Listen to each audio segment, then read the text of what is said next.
वर्षभराचं धान्य साठवायचं असेल किंवा भाज्या फ्रीजमध्ये जास्त दिवस टिकवायच्यात किंवा रोजची कामं करत असताना किचन जास्त खराब होऊ नये, खूप जास्त एकाच वेळी आपल्याला किचन आवरावं लागू नये, रोजच्या रोज ते साफ आणि नीटनेटकं राहावं, यासाठी मी काही गोष्टी फॉलो करते. आज त्या सगळ्या गोष्टी मी तुमच्यासोबत शेअर करणार आहे, म्हणजे तुम्हाला रोजच्या स्वयंपाक करताना त्याचा उपयोग होईल आणि तुम्हाला छान असं दिवसामध्ये थोडा वेळ का होईना पण आराम करता येईल. त्यासाठी व्हिडिओ शेवटपर्यंत बघा, आवडला तर लाईक करा आणि अशाच व्हिडिओजसाठी चॅनलला सबस्क्राईब करा. नमस्कार, सरिताच्या स्वयंपाकघरात म्हणजेच आपल्या सरिताज किचनमध्ये आज आपण रेसिपी करणार नाही. तुम्हाला माहिती आहे आज आपण किचन टिप्स बघतोय आणि या किचन टिप्स खास करून अशा संदर्भात आहेत की धान्य वगैरे कसं साठवणूक करायची स्वयंपाकघरामध्ये, त्याचसोबत रोजचा स्वयंपाक करताना किचन आपण कसं वापरलं पाहिजे जेणेकरून ते जास्त खराब होणार नाही आणि एकत्रितपणे मग ते दसरा दिवाळीला आवरायची इतकी गरज पडणार नाही. पटकन सुरुवात करूया.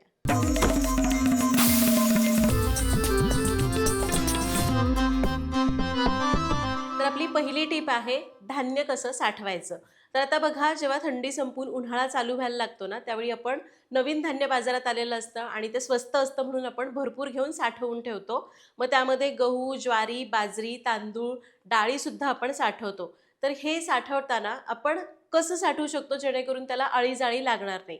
तर जेव्हा आपल्याला धान्य साठवायचं असतं, मग ते गहू असतील किंवा डाळी असतील, याला तुम्ही बोरिक पावडर लावूच शकता, पण कधी-कधी आपल्याला बोरिक पावडर नको वाटते, कारण शेवटी ते असतं केमिकलच. तर यासाठी आपला एक पारंपरिक उपाय आहे, जो मी बऱ्याचदा सांगितलाय. तर त्यामध्ये काय करायचं, आपलं एरंडेल तेल असतं. एरंडेल तेल समजा तुम्ही 1 किलो तुरीची डाळ घेतली आहे, तर त्याला 1 चमचा, आपला चहाचा चमचा असतो, 1 चमचा भरून एरंडेल तेल त्याच्यामध्ये घालायचं. असं सगळ्या डाळीला 2-3 मिनिटं चांगलं चोळून घ्यायचं. जर शक्य असेल, तुमच्याकडे ऊन येतंय, तर ती तेल लावलेली डाळ एक अर्धा पाऊण तास उन्हामध्ये ठेवायची आणि मग त्यानंतर त्याला घरात घेऊन गार करायचं आणि मग डब्यामध्ये भरून ठेवायचं. या प्रकारे तुम्ही कोणतंही धान्य साठवू शकता. मग गहू असतील, ज्वारी असेल, बाजरी असेल, फक्त तांदूळ जर तुम्ही करताय तर तांदळाला उन्हामध्ये ठेवू नका, जस्ट थोडंसं तेल लावा आणि ठेवून द्या. बरेच जण प्रश्न विचारतील की जर असं तेल लावलं तर एरंडेल तेलाचा उग्रपणा येईल का? तर असं काहीही होत नाही. एरंडेल तेल तुम्ही जेव्हा धान्य धुवून वापरता त्यावेळी त्याचा फार उग्रपणा येणार नाही आणि तुम्हाला चवीमध्ये काहीही फरक राहणार नाही. शिवाय एरंडेल तेल जे वापरतो ते खाण्याचं एरंडेल तेल असावं. बऱ्याचदा कॉस्मेटिक्समध्ये सुद्धा एरंडेल तेल म्हणजे कॅस्टर ऑइल मिळतं, ते वापरायचं नाही. आपल्याला एरंडेल तेल जे खाण्यासाठीचं मिळतं ते वापरावं लागणार आहे. या प्रकारे आपण हे करू शकता. तुमच्याकडे जर एरंडेल तेल नसेल ना, तर तुम्ही त्याऐवजी तिळाचं तेल वापरलं तरी चालेल, पण शक्यतो एरंडेल तेलाने जास्त फरक पडतो. या पद्धतीने जर तुम्ही धान्य साठवून ठेवलं तर वर्षभर आरामात टिकतं. आता दुसरी टीप, सुकं खोबरं कसं साठवायचं. जर तुम्हाला सुकं खोबरं जास्त दिवस ठेवायचं आहे, तर ते जे गोटे असतात त्याचे खरं तर 2 भाग करूनच आपल्याला मिळालेले असतात. ते तसेच्या तसे तुरीच्या डाळीच्या डब्यामध्ये ठेवा. याने काय होतं, आपण तुरीच्या डाळ म्हणजे डाळ आपण रोजच लावतो, त्यामुळे डबा रोज उघडझाप होतो, त्याला थोडीशी हवा मिळते आणि त्याला बुरशी येत नाही. तुरीच्या डाळीमध्ये असं रुतवून ठेवायचं, म्हणजे खूप जास्त मॉइश्चर येत नाही आणि खोबरं खराब होत नाही. अशा पद्धतीने खोबरं ठेवलं तर जवळपास 1 महिनाभर त्याला काही होत नाही, छान टिकून राहतं. दुसरं अजून एक प्रकार आहे. समजा तुम्हाला जर तुम्ही दमट हवेच्या ठिकाणी राहताय, जसं की गोवा आहे, मुंबई आहे, अशा ठिकाणी खोबरं टिकत नाही. तर तुम्ही एक गोष्ट करू शकता, सुकं खोबरं बाजारातनं आणताना चांगलं स्वच्छ बघूनच आणायचं. आणल्यानंतर ते किसणीने किसायचं. कारण किंवा तुम्ही पातळ चकत्या करून ठेवू शकता, एकदम पातळ करायच्या. याला डब्यामध्ये भरा आणि फ्रीजमध्ये ठेवून द्या. फ्रीजमध्ये ठेवल्यामुळं ते खोबरं 5-6 महिने खराब होत नाही, चांगलं राहतं. फक्त ते पातळ चकत्या करून किंवा किसून ठेवण्याचं कारण म्हणजे खोबरं फ्रीजमध्ये ठेवलं की कडक होतं आणि वापरताना मग ते कापता येत नाही. म्हणून आधीच कापून किंवा किसा आणि त्याला डब्यामध्ये भरून ठेवा. मस्त 4-5 महिने आरामात टिकेल. तिसरी टीप आहे फळं साठवायची कशी. आता उन्हाळा चालू झाला की आपण फळं खायला जास्त सुरुवात करतो, कारण तेव्हा ती खाल्ली पण पाहिजेत. तर फळं साठवताना कोणतंही फळ, मग ते कुठलंही असो, कधीच फ्रीजमध्ये ठेवायचं नाही. फळांमध्ये स्वतःचा इतका रस असतो की फळ फ्रीजमध्ये ठेवण्याची गरजच पडत नाही. फळं 8 ते 10 दिवस अशी फ्रीजमध्ये न ठेवता सुद्धा चांगली राहतात. अगदी सगळीच फळं आपण काही फ्रीजमध्ये ठेवत नाही, पण बऱ्याच जणांनी सफरचंद असेल किंवा संत्रे फ्रीजमध्ये आणून ठेवतात. असं करण्याची काहीही गरज नाहीये. फळं कधीच फ्रीजमध्ये स्टोअर करायची नाहीत. ती वरच छान टोपलीमध्ये वगैरे ठेवायची. हवेशीर ठेवा, म्हणजे ती खराब होणार नाहीत. खास करून कापलेली फळं तर अजिबातच फ्रीजमध्ये ठेवू नका. म्हणजे चालू शकेल, पण कधी-कधी काय होतं की शक्य प्रयत्न असा करा की तुम्हाला फळ कापून घेतलंय, तर ते संपेल इतकंच कापा आणि लगेच संपवून टाका. पण जर उरलंच तर ते व्यवस्थित पॅक करा आणि मग फ्रीजमध्ये ठेवा. तुम्ही जर फ्रीजमध्ये फळं अशीच उघड्यावर ठेवली, एकतर त्याला बाकीच्या पदार्थांचा किंवा फ्रीजचा एक वेगळा वास असतो तो लागू शकतो आणि दुसरं म्हणजे फ्रीजमध्ये कोणताही पदार्थ असो तो तुम्ही उघडा ठेवला ना, मग ते दूध असेल, फळं असेल, तर तो आपल्या शरीरासाठी घातक ठरू शकतो. पोटदुखी वगैरे असे त्रास होऊ शकतात. त्यामुळे फळं एकतर बाहेर ठेवा, अगदीच वाटली तर हवाबंद डब्यामध्ये भरून ठेवायची. जसं की डाळिंब आहे किंवा कलिंगड उरलंय, तर ते हवाबंद डब्यामध्ये भरा किंवा कलिंगड असेल तर क्लिंग रॅपने व्यवस्थित रॅप करून मग फ्रीजमध्ये ठेवा आणि शक्य तितक्या लवकर खायला घ्या. आता चौथी टीप ताजा मटार साठवायचा कसा यावर मी ऑलरेडी व्हिडिओ केलेला आहे. पण आजकाल ना बरेच जण काय करतात, मटार बाजारातनं आणला ना, उकळायची काही गरज नाहीये, आपण असाच डीप फ्रीझरला ठेवला तर छान राहतो म्हणून बरेच जण ठेवतात. हा मटार आहे ना जवळपास 1 महिनाभर चांगला राहतो. म्हणजे कच्चा मटार ज्यावेळी आपण ठेवतो ना फ्रीझरमध्ये तो चांगला राहतो. पण साधारण 1 महिना होऊन गेला की त्याला ना एक वेगळा वास येतो आणि वेगळी चव यायला सुरुवात होते. आपल्याला ते भाजी केल्यानंतर जाणवतं. मटार असा दिसायला छान दिसतो कारण डीप फ्रीझरला असतो, पण त्याचा एक वेगळा वास आणि वेगळी चव यायला लागते. त्यामुळं मटार जेव्हा तुम्ही बाजारातून आणता त्यावेळी तुम्हाला जो व्हिडिओमध्ये मी दाखवलाय त्या पद्धतीने करायचं. पाणी उकळायचं, त्यामध्ये मटार घालायचा, 5 मिनिटं फक्त एक उकळी आली की तो मटार पाण्यातनं गाळून बर्फाच्या पाण्यामध्ये घालायचा. बर्फाच्या पाण्यात एक 10-15 मिनिटं ठेवायचा म्हणजे तो पूर्ण गार होतो आणि मग चांगला निथळून मग डीप फ्रीझरला ठेवायचा. म्हणजे मटार जास्त दिवस टिकतो, त्याची चव आणि वास बदलत नाही. आता 5वी टीप, नारळ कसा साठवायचा. आता फोडलेला नारळ कसा साठवायचा मी ऑलरेडी सांगितलेलंच आहे.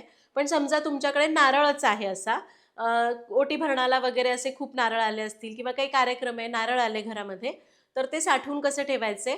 तर नारळ आपण काही फ्रीजमध्ये तर ठेवणार नाही, तर नारळ बाहेरच ठेवायचा, पण शेंडी वर करून नारळ ठेवायचा. म्हणजे नारळाचं शेंडी वर आली पाहिजे, असा उभा करून नारळ ठेवला तर छान टिकतो. त्यातलं पाणीही लवकर कमी होत नाही आणि साधारण महिना 1.5 महिना ठेवला तरी त्यातलं पाणी आटणार नाही. तुम्ही जर उलटा ठेवला तर पाणी लवकर आटतं आणि नारळ लवकर खराबही होतो.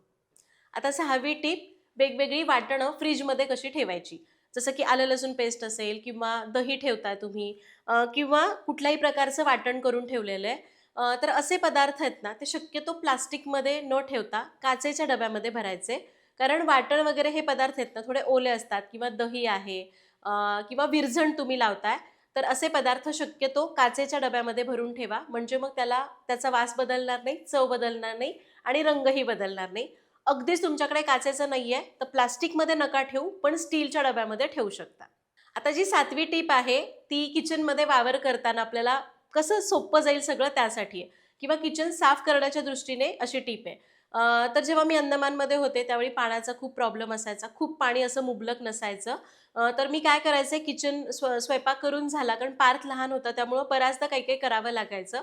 तर पाण्याचा प्रॉब्लेम होता म्हणून मी काय करायचे, एक स्प्रे बॉटल असते त्याच्यामध्ये आपला भांडी धुण्याचं लिक्विड असतं ते भरायचे. त्याच्यामध्ये म्हणजे एवढंसंच लिक्विड आणि बॉटल भरून पाणी घालायचं, ते चांगलं मिसळायचं. तो स्प्रे मी तसाच ठेवायचे हँडी. स्वयंपाक माझा करून झाला की एकदा कोरड्या कपड्याने पुसायचं आणि त्याच्यानंतर तो स्प्रे मारायचा आणि मग दुसऱ्या कपड्याने स्वच्छ सगळं पुसून घ्यायचं. लागलं तर परत एकदा साध्या चांगल्या पाण्याने पुसून घेऊ शकता.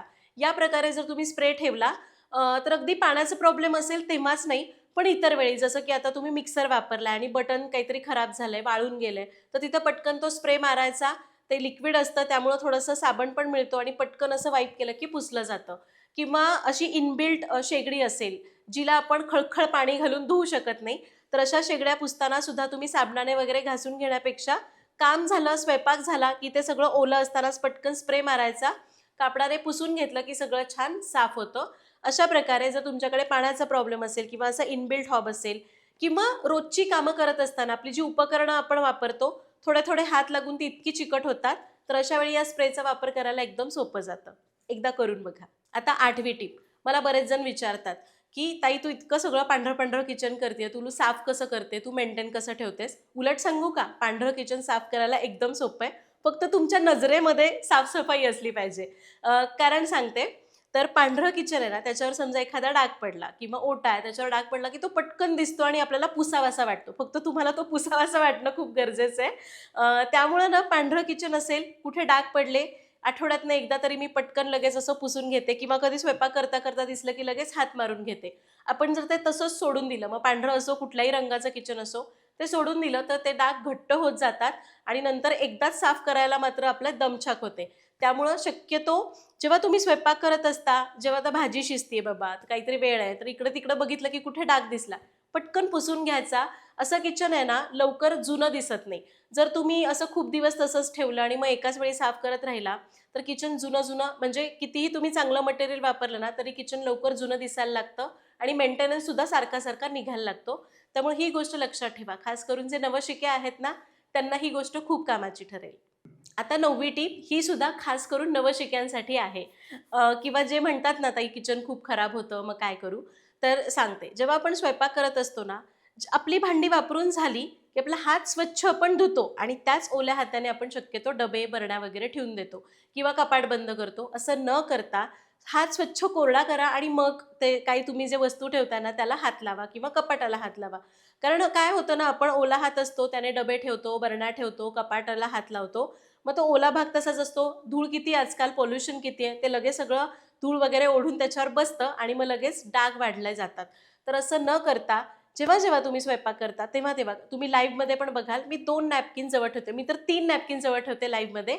स्वयंपाक करताना 2 नॅपकिन जवळ ठेवायचे. एक आपला हात पुसण्यासाठी आणि दुसरं डबे पुसण्यासाठी. स्वयंपाक करून झाला, की लगेच डबा पुसायचा, आतमध्ये ठेवून द्यायचा. म्हणजे पसाराही होत नाही आणि सारखं-सारखं दर 15 दिवसांनी डबे घाण होणार नाहीत आणि घासावे लागणार नाही. आता पुढची टीप आहे किचनची साफसफाई. बऱ्याच जणांना किचन ते महिन्यातून एकदा आपण आवरतो ना, ते नकोसं वाटतं. तर यासाठी ना इथनं पुढच्या 2 टीप तुमच्यासाठी आहेत. तर किचनची साफसफाई अशी काही महिन्यातून एकदाच सगळी काढा, मग ती दमछाक होते, पसारा वाढतो, इतकं सगळं करावं लागतं. तसं न करता एक एक साधा सोपा उपाय सांगते. महिन्याला किचन आवरण्यापेक्षा दर आठवड्याला फक्त एक नजर घाला. सुट्टीचा दिवस बघायचा आठवड्यातला एकदा, समजा रविवार. मी तर रविवारी हे करते. आपोआपच आपल्याला बघा लवकर उठायची सवय असतेच. एक अर्धा तास आपण उशिराच उठतो, पण बाकी उठायच्या आधी एक अर्धा पाऊण तास आधी उठायचं आणि एकदा किचनवर नजर टाका आणि कुठे काही घाण झालंय ते बघून घ्या. आठवड्याचंच घाण असतं त्यामुळे ते पटकन निघू शकतं. जसं की कांद्याची ट्रॉली आहे, लसणाची ट्रॉली आहे, त्याचा पाला साठलेला असेल, पटकन एक 5 मिनिटात वेगळा करा. ट्रॉली किंवा कपाट एकदा उघडून बघा, कुठे काही सांडलवण झाली आहे का? असेल तर ते तिथल्या तिथे काढून टाका, म्हणजे झुरळं पण होणार नाहीत. आणि सगळ्यात महत्त्वाचं, चिमणी असेल किंवा तुम्ही कपाटं वापरताय, ट्रॉली आहेत, तर एकदा फक्त त्याच्यावरनं कापड फिरून घ्या. ह्या अशा एक काही ठराविक गोष्टी तुम्ही आठवड्यातनं एक अर्धा तास देऊन केला ना, तुम्हाला महिन्यातनं खूप अशी साफसफाई करण्याची गरज पडत नाही. सगळ्यात महत्त्वाचं म्हणजे तुमचं किचन रोजच अगदी नव्यासारखं लख्ख दिसतं, कारण तो महिनाभराचा कचरा तुमच्या किचनमध्ये असत नाही. आता पुढचा मुद्दा आहे डब्यांची साफसफाई. बरेच जण काय करतात, किराणा भरायच्या आधी 1 ते 2 महिन्यांनी सगळे डबे बरड्या एकत्रच घासायला काढतात आणि मग दमछाक होते. तसं न करता तुम्ही एक करू शकता. जेव्हा-जेव्हा तुमचे डबे मोकळे होतात, मग ते तांदळाचा डबा मोकळा झालाय, लगेच त्या दिवशी घासायला टाकायचा. मग तुमच्याकडे कामवाल्या ताई येत असतील भांडी घासण्यासाठी किंवा तुम्ही स्वतः करत असाल, तुम्हाला असं खूप जास्त काही एकत्र त्यांना द्यावं लागणारच नाही. कामवाल्या ताईंना जर तुम्ही असं महिन्याचे डबे एकत्र दिले ना, त्याला त्यांना पण दमछाक होईल, त्यांचाही वेळ जाईल आणि म्हणजे आपल्याला जरा ते त्यांनाही आणि आपल्यालाही ते त्रासदायक वाटू शकतं. त्यामुळे जसे डबे मोकळे होतील ना, तसे-तसे ते घासायला द्यायचे. अगदी 1-2 डबे आज दिले, 2 डबे उद्या दिले, आज 4 बरण्या टाकल्या. तर असं केलं तर फार जास्त ताण येत नाही आणि तुमचं किचनसुद्धा तेव्हाच्या तेव्हा साफ राहतं आणि तुम्हाला कोणताही त्रास होत नाही. आता शेवटची टीप जी सरिताज किचनची खासियत आहे, 2.5-3 वर्षापासून आपली ती प्रथा चालू आहे, बोनस टीप. जी टीप मी माझ्या मनातल्या काही गोष्टी तुमच्यासोबत शेअर करत असते. तर आपण स्वयंपाकघरात वावरतो, आपल्या घरामध्ये आपण वेगवेगळ्या वस्तू आणतो. हळू काही वस्तू असतात ज्या आपल्या कामाच्या राहत नाही, पण त्यांच्यावर आपला खूप जीव जडलेला असतो. मग अशा वस्तू आपण तशाच जपून ठेवतो. पण मला काय वाटतं माहिती आहे का, अशा वस्तू जपून ठेवण्यापेक्षा त्या चांगल्या स्थितीमध्ये असतानाच ज्याला गरज आहे त्याला दिल्या, तर त्या नक्कीच सत्कारणी लागतील. कारण आपल्या घरामध्ये असंच अडगळीमध्ये ठेवतो, तर आपल्या घरातली जी अडगळ आहे ती कुणाच्या तर घराची शोभा होऊ शकते, हे लक्षात घ्या आणि खरा त्याचा उपयोग तिथं होतो आणि ते खरं समाधान आपल्याला मिळतं. त्यामुळे एखादी वस्तू खूप चांगली आहे, कशी देऊ असं न ठेवता, मनामध्ये असं न ठेवता ती चांगल्या मनाने द्या आणि म्हणजे त्याचा वापरही होईल आणि तुम्हालाही समाधान वाटेल. दुसरं म्हणजे जेव्हा आपण अशा चांगल्या वस्तू देतो ना, आपल्याला कुठेतरी वाटतं किती भारी होतं तरी पण मी दिलं, तर ते सारखं-सारखं त्या देणाऱ्याला बोलून दाखवू नका. जर तुम्ही सारखं-सारखं त्याचा उद्धार करत राहाल ना, तर ते देण्याला काही अर्थही प्राप्त होणार नाही आणि घेणाऱ्याला त्याचा जास्त त्रास होईल. आणि अजून एक महत्त्वाची गोष्ट, आपल्याकडे जे जास्तीचं असतं ना, ते नेहमी कुणाला तरी ज्याला गरज आहे ना, त्याला द्यावं. मी म्हणत नाही की जे तुमच्याकडे आहे ते सगळंच देऊन टाका, पण जेव्हा तुमच्याकडे अपेक्षेपेक्षा किंवा तुम्हाला लागतंय त्यापेक्षा जास्त आहे आणि कोणाला गरज आहे, तर कुठलाही काय म्हणतात अपेक्षा न ठेवता एखाद्याला दिला ना, तर नक्कीच त्याचं समाधान वेगळं असतं. आणि सगळ्यात महत्त्वाचं म्हणजे जर तुम्ही काही तुमच्याकडचं जास्त एखाद्याला देता, तर त्या बदल्यामध्ये त्या माणसाकडून, त्या व्यक्तीकडून कोणतीही अपेक्षा ठेवू नका. कारण जिथं-जिथं अपेक्षा येतात ना, तिथं-तिथं दुःख येतं आणि त्याचा सगळ्यात जास्त त्रास आपल्यालाच होतो. तर अशा प्रकारे आज आपण किचन टिप्स बघितल्या. किचन टिप्सपेक्षा अशा कामाच्या टिप्स बघितलेल्या आहेत. त्यातली कोणती टिप तुम्हाला सगळ्यात जास्त आवडली हे मला कमेंटमध्ये नक्की सांगा. मला माहिती यामध्ये काही असं नवीन नव्हतं.